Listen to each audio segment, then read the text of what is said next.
Hello and welcome. I'm Jonathan Rice, and good to see you, Tom, and good to see Tom Chatfield and Bonita Roy. Welcome.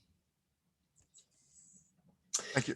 We're in another one of these slightly artificial Zoom contexts, but we're doing what we can to keep it real. And we're here today to discuss an essay that Tom has just written and published with Perspectiva called Finding Virtue in the Virtual. And just as a little background from an organizational context, this is one of two essays that are beginning a project that Perspectiva has commenced, or an initiative. I'm never quite sure what a project is, so I call it an initiative. It's like something underway. And it arose from just being very concerned about the sort of state of the information commons, the ambient sense of addiction in human behavior, my own sort of being held captive by the smartphone, the way it kind of commandeers our eyes and our hands, the way our children scream for the iPad, and then reading Shoshana Zuboff's book on surveillance capitalism, watching the social dilemma, and just gradually becoming aware that there is this underlying philosophical crisis about how do we make sense of what's going on and how we should live. And in that context, seeing a lot of people talking about ethics, but never really feeling very persuaded, never really feeling that they were looking deeply enough at the underlying drivers of what was happening, nor calling upon the right kinds of resources to maybe begin to find antidotes or alternative ways of framing what's going on. So that was the context in which the idea of the digital ego arose. I think it was an expression of Dan Nixon, who's also on the project. He's publishing an essay quite shortly too. And the digital ego is a way of sort of capturing the fact that we often speak of the digital space in terms of the mind. It's very much framed in terms of the frame is often about attention, it's often about habit, and it's often about truth claims and epistemic claims about what's going on online. But the ego as such, as a kind of construct, as a sort of unit of analysis, is not spoken of quite as much. And I thought that was interesting because the ego is a sort of dynamic variable. We know a lot about ego development from various sort of developmental models, that the ego is not something static. It's something that can grow and adapt to new situational contexts. So the hope was that the digital ego would get at this idea that we're still growing human beings, trying to become better, or at least some of us hopefully are. And yet we have this thoroughly mediated context of the digital sphere now, especially in COVID. So in that context, how is the digital ego? What is it? How do we make sense of it? And how does it help us understand how we respond to the ethical issues that I mentioned? So with that backdrop in mind, I have sort of high hopes for the Digital Ego project. I don't quite know what it's going to lead to, but it will help us at least think more clearly about, getting serious about technology ethics in a way that maybe expands the field a little bit and gives us some idea of what we should do, which is always the challenge, of course. With that in mind, Tom, tell us about finding virtue in the virtual and how you came to write this essay and what it says. Thank you very much, Jonathan. So it's just, something I feel very excited and passionate about, because there is such a lot of tremendous work that's been done over the last decade or so, talking about technology and lived experience and really trying to kind of get away from the sort of features-based impersonal analysis of technology, as if all we had to do was kind of sort out sort of perfect code, draw up the perfect ethical code, decide what we want, maybe tidy up the data so it's unbiased, and then we've got a kind of good features-filled life. And in a way, there's been a lot of tremendous work just discussing that the fact that technology is embedded in our societies, that when it embodies these biases, it's not because the data is dirty. The economy of our world is bound up with massive corporations and governments and people. Zuboff, among others, has talked about the ways in which behavioral models underlie a lot of this.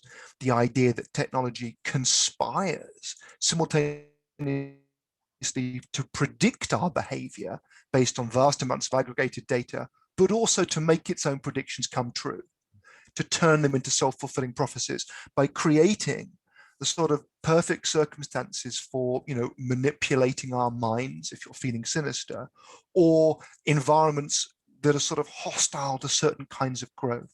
So I think where Dan and I, and where Perspectiva excites us so much in terms of where we're coming from, is this question: what does it mean to put hopes of human growth and flourishing at the heart of our accounts of technology?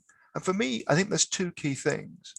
It means foregrounding our vulnerability and interdependency, but also our potential, and they go together. And both of these things really defy behaviorist and utilitarian and consequentialist accounts, because they defy the idea that if you have enough data and you chase close enough behind the present moment, we can prod and poke and come out with kind of good results. And so I've in particular looked to virtue ethics, to people like Alistair MacIntyre, to more recent philosophers like Evan Selinger and Brett Fisherman, to a lot of great researchers like Shannon Valor, like Joy Bolamwini, who've done a lot of work around the ways in which we can exceed the straitjackets that technology puts us into. And I think in particular, virtue ethics is modest and humane in that it is interested in, if you like, the paradoxical fact that it is by working on our own characters and following a path of meaningful self-development that we become able to treat others better. But this path is often thwarted by our circumstances. We are often diminished in ways that we cannot overcome. And so civic virtues and collective virtues, we have to be modest in the face of this. So I think where I end up, and what's exciting for me, and perhaps we can talk about, is this idea that you cannot sort of come in with a one-size-fits-all strategy and analysis of the internal processes, a code-like approach to ethics and tech. You come in humbly with questions, with a, if you like, a fierce commitment to human potential and a fierce alertness to the ways in which embedded political and regulatory circumstances, as much as tech ones, can thwart that potential. And you then ask these bigger and more demanding questions of tech and tech companies and people and tech regulation. You say, what does it mean to flourish, given that certain people and certain outcomes are sort of thwarted from the start? What does it mean to be genuinely inclusive? And what does it mean to set aside certain aspirations of kind of optimization and maximization, and to really dissent, to step back, to say no as well as yes?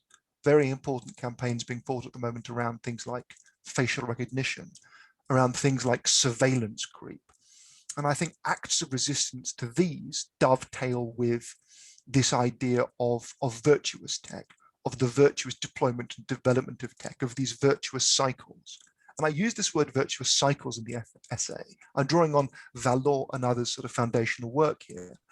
The virtuous cycle is such that you don't believe you know the answer. You don't believe there is an answer or an optimum to maximize towards. You believe that an inclusive, discursive process that is respectful, that is interested in flourishing and the plurality of routes to flourishing, that this kind of a process is itself where the deployment and development of tech needs to pay attention. And I'm very excited for the project because I think, even since the essay has come out, I've had a lot of people respond with a lot of energy around this kind of discourse, around the space it creates. I want it to be a gregarious and pragmatic undertaking. There's a lot of wonderful educative materials out there that offer checklists, that do tremendous stuff. There's not many facilitative materials out there. And I hope that we can do something profoundly facilitative that says to people, not here is the answer or here is the teleology. Here is a values-led discussion for this contingent context, which will enrich your thinking, which will ask you to have a conversation with a lot of different people about what it would mean to make this process a virtuous one, to align it with human flourishing, to pause, to entertain mindful dissent against certain ideas. I think that's very powerful, precisely because it doesn't pretend to know everything, because it's modest and humane and ambitious for human potential. Well, thank you, Tom. Let me just, in a nutshell. yeah, thank you for the nutshell. So I have lots of things to ask about, the theory and practice of what you just said, but I'm going to first of all ask Bonnie for her reaction to the essay as a whole and any questions she may have for you. Thanks, Jonathan and Tom. I ended up having to live and inhabit your article because I noticed I was having trouble putting the word virtue in the same kind of language family as technology. And this was true when I wrote the Emerge essay with digital naturalism. And so I was trying to figure out why that is. Why do those live in different kind of locations in my felt sense? And I found myself doing the dishes and saying, there ought to be a different word for virtuous technology because it seems like so oxymoronic. And the closest thing I could think of in terms of virtuous technology were things like musical instruments. They're not instrumental reasoning. They're purely virtuous kinds of technology. So I was trying to live in, as you say at the end of your article, the possibility space that technology could be virtuous, and finding so little purchase on examples of that in the literature. That was one thing that was my reaction. The other reaction was, I think it's a wicked discussion because, like climate, we find ourselves in a performative contradiction, right? So we're here in the digital virtuous, probably being skeptical or critical of the digital media, like AI. When COVID hit and we're all on Zoom, it was a big boom for AI because they get to see so many faces and learning about expressions and faces and words, and just downloading all these images. And so there's a sense in which you're kind of already in the middle of the pickle, let's say, right? You're in the performative contradiction while you're trying to address it. And I think that this is an inevitable starting point for this discussion. I think it's like climate, the same thing. We can address climate change while we use up resources. This happens to be the nature of the beast. It makes it, for me, particularly wicked. So I was that's just to share how difficult I felt like getting into this conversation. It's very thick and wicked. What I had to offer to it was a couple of things. Like, I love the fact that you said that technology is neither neutral nor inevitable. And I think the first one is really worth us talking about, because I'm not sure where on the spectrum you mean that technology is not neutral. Some people say technology is not neutral because it depends what you do with it, right? So you can put it to good use or to bad use. But I read you as saying, and I believe that the design of technology is either in a virtuous direction or not. For example, a gun can be used to kill someone or to blow holes in the ground to plant bulbs, but it's not very good at blowing holes in the ground to plant bulbs. So it does have a bias. It does have an action bias toward that which it lowers the action threshold. So every technology lowers the action threshold toward one direction and not others.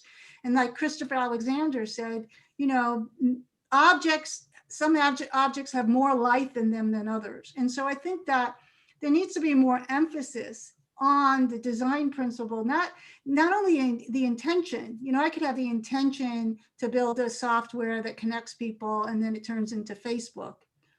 But the design of the thing itself is either in a virtual or non-virtuous context. And I'll just end with something that I remember Roy Bhaskar saying.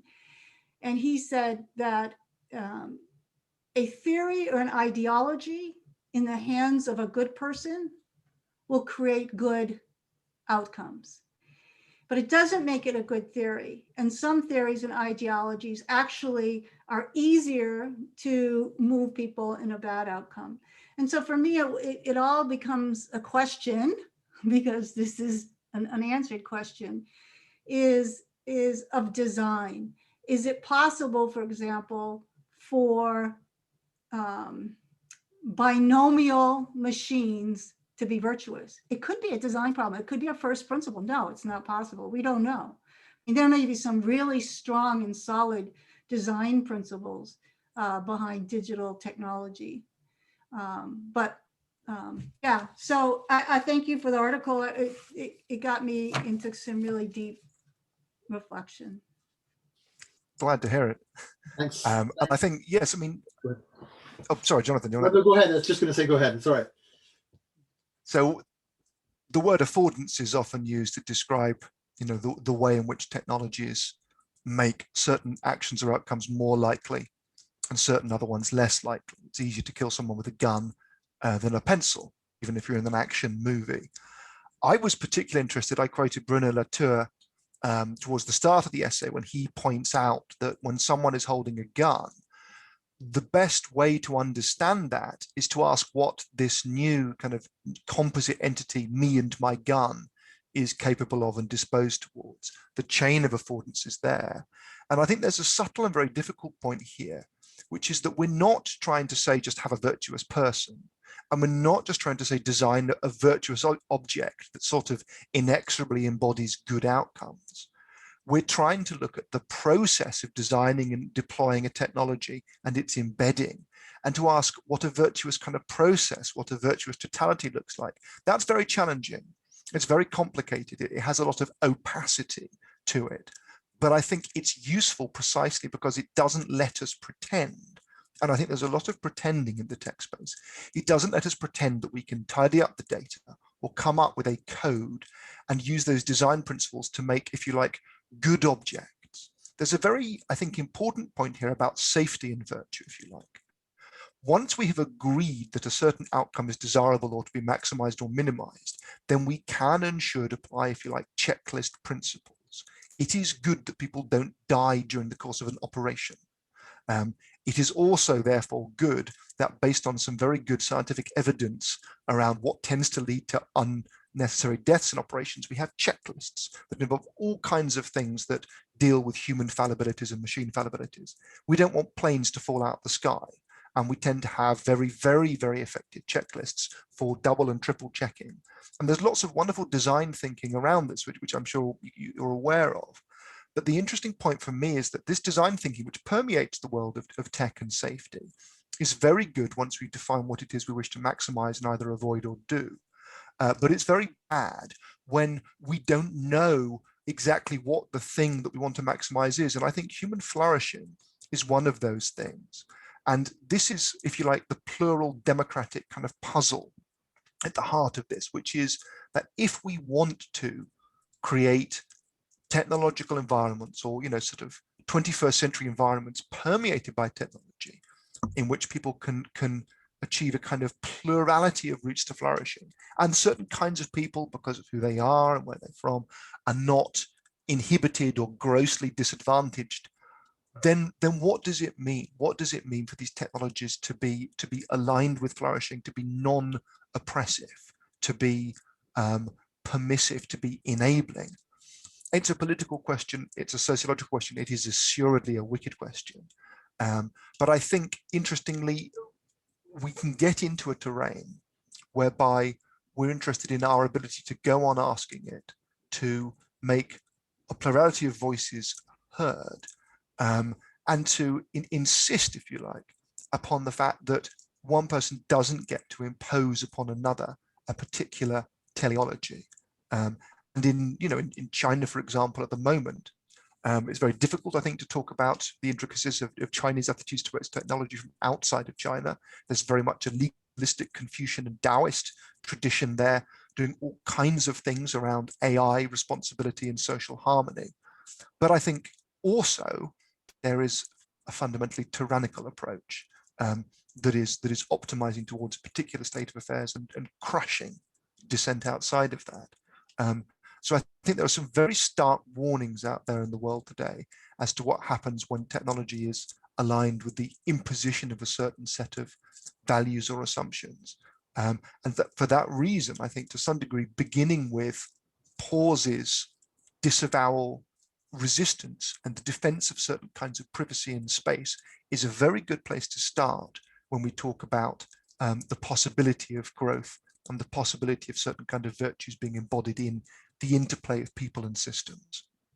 Okay. Let me back up on this. So this is all. I mean, the challenge, as you both mentioned, is we're in the realm of a kind of wicked problem, and there's so many ways you can go. You can speak about the kind of technological infrastructure that now sort of permeates the globe. You can speak about the underlying capitalistic logics that drive that. And then you can speak about the human behavior that's sort of subject to that. And then you can bring into that your meta-ethical discussion. I think it's useful just for the people watching. I'm mindful that having read the essay ourselves, we're very familiar with some of the turns of the argument. But one of the things I would like to reiterate, because this is sort of a premise for the whole digital ego project, is that, within ethics, you learn as an undergraduate, your ethics 101, you quite quickly learn there are, three main bodies of forms of moral reasoning. And they are basically consequentialist or utilitarian, which is that you judge the sort of the value or rightness of an act based on its consequences and whether they're beneficial or not. And there's lots of nuances there and different kinds of utilitarianism and so on. There's also sort of a deontological tradition, which is broadly about sort of rules and categorical imperatives and things that one must do in all circumstances. And there's lots of debates there about whether that's always holds and what the basis for that is. And then you have a kind of virtue ethics, which is at the heart of Tom's paper, which is a somewhat more fluid notion, but it's about goodness and about what a good life looks like and a good person looks like. And therefore it's sort of got a somewhat more aesthetic and subjective feeling to it, which is not, those words are not used to sort of denigrate it, on the contrary, to humanize it. And I think it's no surprise that the tendency of ethics within technology has tended to go for the former two ways of viewing how we should make ethical judgments: rule-based, broadly deontological in principle, or a kind of optimization, which is broadly utilitarian in principle. But there hasn't been so much of the form of reasoning that says, this is what the human being is, these are the conditions of flourishing at scale, therefore the technological infrastructure should take on these forms. Now, if that's broadly right, and you both sort of can play with me at that level, I'm curious to know what somebody who saw things that way, going to work on a Monday in Facebook or DeepMind or any other major tech place, what they would begin to do. Not expecting a sort of magic panacea overnight, but what sort of steps would begin to move in the right direction here? Tom, you go. I can ask. Yeah, I'll go first briefly. I mean, so I'd say two things briefly. And one is simply the question, what do we believe a human being is and should be and can be? What is the view of the human that we are teaching our systems? I've spent time at companies like Facebook and Google in the past.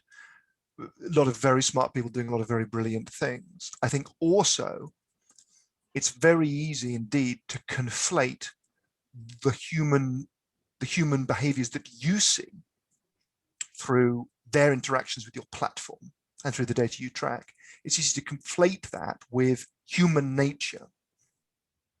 Yeah. As if you are gaining unvarnished insights into the way people really are, as if you are conducting the biggest social science experiment in history and coming back with truths. And I think the challenge that virtue ethics poses is really to say, in some ways, our nature has an astonishing plasticity to it. I mean, it's very aligned with evolutionary theory in that sense.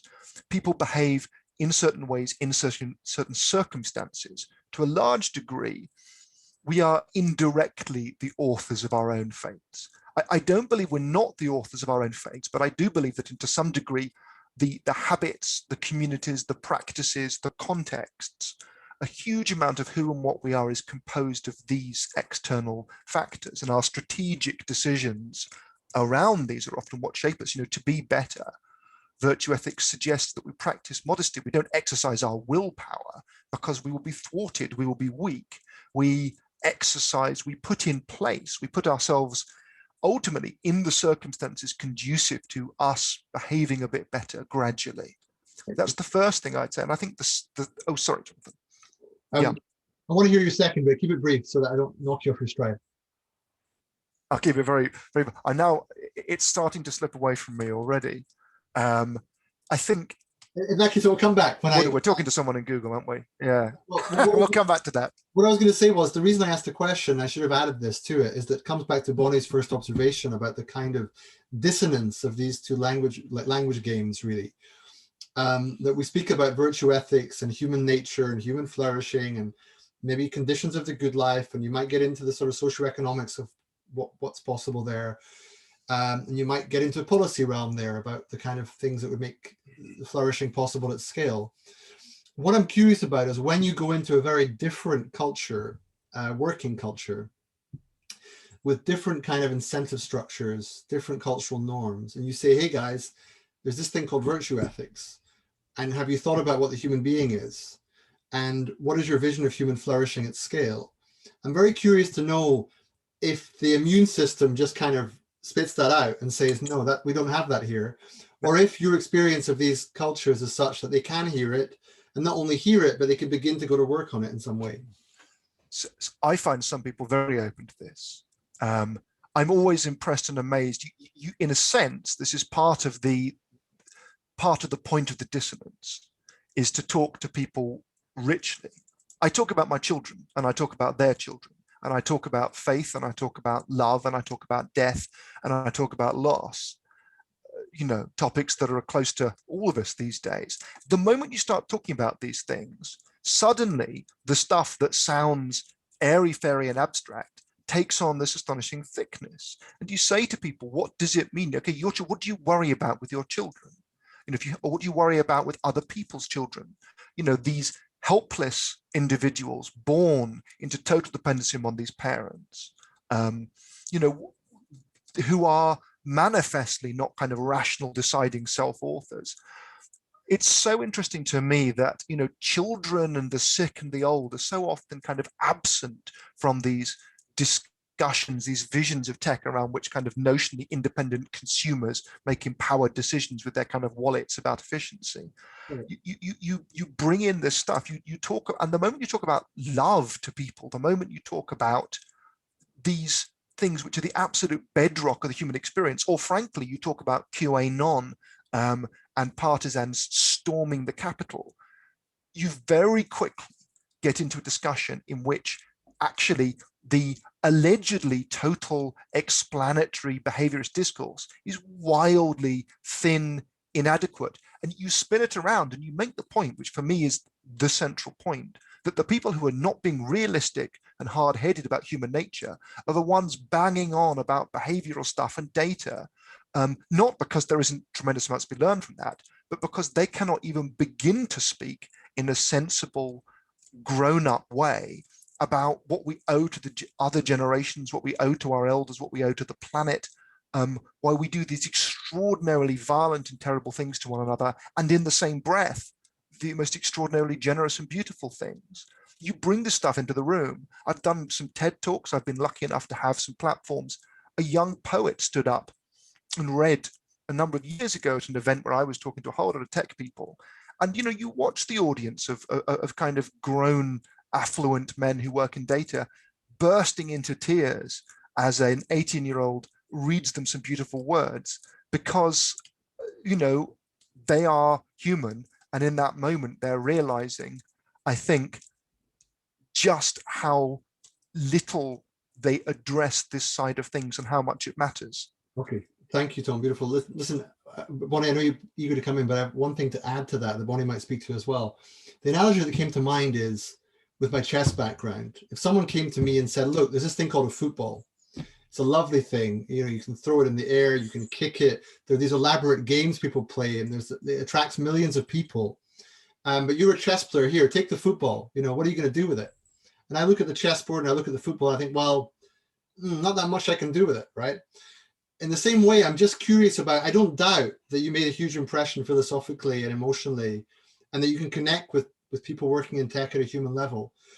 No doubt. But the question is, when they go back to their desk, as it were, or in their case, it may not be a desk, but, you know, wherever they're working, I just wonder if they feel like, okay, that's interesting, that stuff they said, but I can't do anything with it. Or if that's too pessimistic, and maybe there is a way they can do something with it. Bonnie. Yeah, so I think what I was noticing, Tom, when you were talking is exactly what I started with. Like you were saying, there's these tech guys, and then a young person will read a poem and they're brought to tears. And basically what you're saying is they exit the technological world and then they start talking about love and children. And so I felt what you were saying was an example of how we switch on and we switch off. We dive into love and virtue, and then we go back to the tech kind of person we are. And I think, Jonathan, what you're asking is, if you put them together, what does that look like?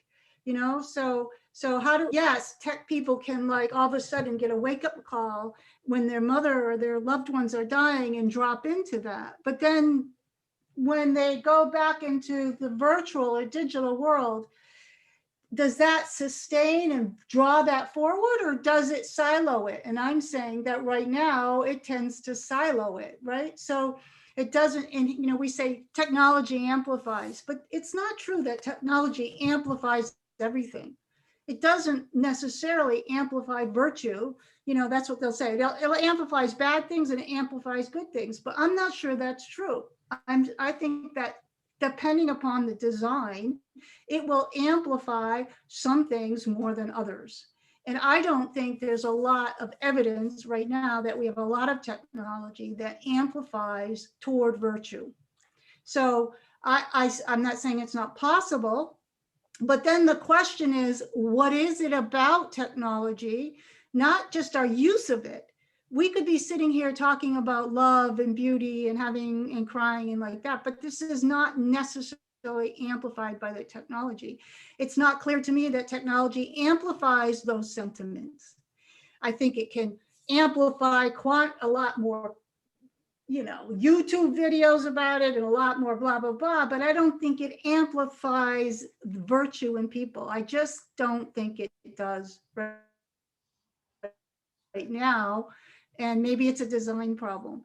So what would that look like? And I think this is a matter of, either you or Jonathan said, virtue as an aesthetics, the good as an aesthetic experience, the good as something, a beautiful experience. How do we, and this is something Christopher Alexander complained about, the early digerati, that they had the chance to create a built environment. The beauty about the design parameters, right? So he was very disappointed because he said you could create a wonderfully beautiful built environment, but you basically just have sold yourself out as guns for hire. And so how do we, there are beautiful things that have been made digitally, but how do we inhabit? What would it be like to, what would this Zoom room be if it was beautiful and it felt it, and it just by the nature of the technology itself, it made me act more like these precious moments and less like this. What would that be like? So I would amplify that and less like this. You know, I get on Zoom with my students and sometimes it's very deep and we're processing trauma and then when that's very exhausting, and when you're with people and you're processing trauma and it's very exhausting, comes to a point where you're just really glad there's just other people in the room with you. But I've done that on Zoom, and what happens is a shift happens and you kind of dissociate. All you do is see like pixels on a screen, and you can tell, I can tell when my students are just like, they're just gone. And the technology does that. The technology separates in some of these cases. So I don't know. I just think I think it's a wicked problem, and I think that the way through is kind of like to really challenge what this stuff is like. That's what Tom's doing, right? That's kind of the endeavor, as I understand it. But by all means, Tom, tell us why we're being too pessimistic here, or too maybe we're caricaturing the possibility. Well, I mean, it's difficult, isn't it? I think I tend to find the kind of binary of the sort of, the real and the virtual doesn't for me really describe the texture of 21st century life. Luciano Floridi, the philosopher, says, we're in an information age inhabiting an infosphere. We are information organisms. This can be slightly cumbersome neologisms, but I think he has a very usefully kind of ecological view of the information ecosystems that surround us. And it's a helpful view as well, because an ecological view, I think, gestures towards this deep complexity and towards the idea that yes, a lot of the free-floating memes and behaviors and affordances of these technologies are geared towards exactly the kind of things, I think sort of Bonnie and many others, we worry about, towards shallow, surface-driven, performative, highly kind of affect-driven, interactions and shares that sort of whip up and exhaust and excite, and ultimately leave us cold. But I think we have to acknowledge for the start that we are living in what may be the tail end of a global pandemic. And we have continued to work and communicate and shop and live and educate. It's been very difficult, and it's hit the world profoundly unequally. Those with least have suffered most. But digital technologies, and I think it's good to be precise when talking about different kinds of technology as far as possible, have kept the whole shebang going. 20, 30, 40 years ago, what would the experiences have been? We know that 100 years ago, the experience of a different virus, of course, the influenza pandemic after the First World War, that more people died in that than died in the First World War. Millions of people have died, and countless numbers who shouldn't have died now. But the technology of AI and computer modeling, we have that to thank for the speed with which the vaccines have been distributed and so on. This is part of this digital context. It's easy to get kind of, I think, made crazy by this. And I think some of the most useful things we can do are some of the most modest. And if you like, is to look at practice and to look at, praxis and phronesis are two great words in virtue ethics, kind of practical wisdom, and I guess thoughtful action. I'm very very aware of the ways in which, for some people, the ways that they relate through the screen are enormously sustaining because of what people bring to it. The technology is very flat. And I think it's very interesting that we really struggle emotionally and sensorially, and in the human sensorium, with the flatness of screens. We really struggle to get out of that. I have plenty of friends who are suffering profound burnout from screens. But as a tiny example, my mother, who lives on her own, who we couldn't see for large parts of the pandemic, she read my young children bedtime stories through an iPad nightly. And that interaction was everything I would have wished it to be in terms of sustaining them. It was imperfect, of course. I think hopeful practice is very interesting when it comes to what people do with these tools. Not everyone's going to read bedtime stories and so on. And then, yes, looking at where the communities that, if you like, sort of do good. And it's often in normal times where people blend the screen successfully with deeper real world attachments.